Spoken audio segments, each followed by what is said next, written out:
much beauty in the world. So shake your booty balls. I want a chicken and nugget. Okay. What got me started on the road to advocacy is my kids.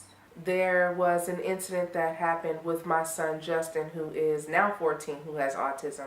He came home with a bruised eye, and he was nonverbal at that time. He couldn't tell me what happened. He couldn't tell me what he did from one day to the next. He couldn't tell me how his day was, what activities he did. So I joined Families in School to know more, to be able to take the information I had, utilize it with my children, and give it back to my community.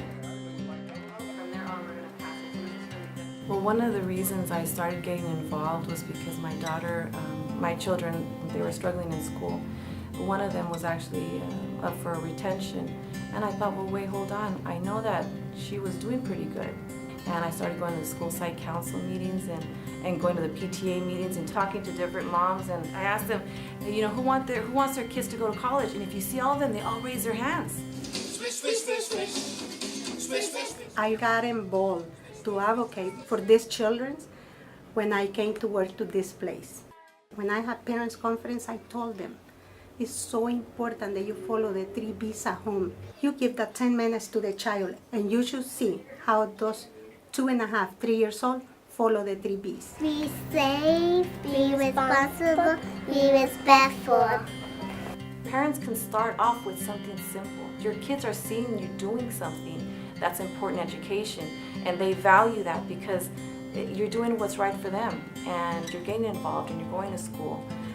I have so many parents that come to me for help and cry and tell me what they're going through, and they don't know how to apply for services for their special needs child, or they don't know about programs like Families in School. And when I would tell them about programs and trainings, resources, they don't just stand there and let it go in one ear and out the other. They go back and they utilize it. They go back and they use it on their children. And then the parent engagement can go far beyond as a parent leader that blossom into something even bigger. I've watched parents who didn't know a thing about advocacy, a thing about how to apply for resources, didn't even speak a lick of English, start their own support groups. How amazing is that?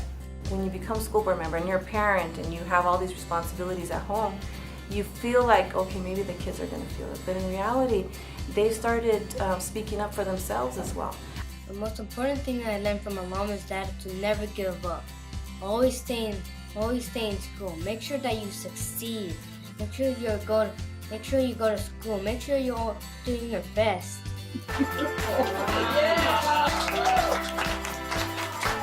I am very blessed to be working with these families, and I think I'm gonna stay here until I retire because this is my passion.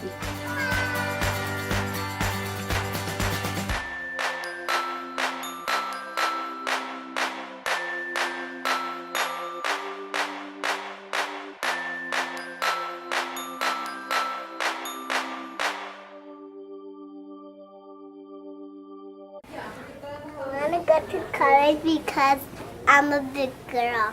Me too.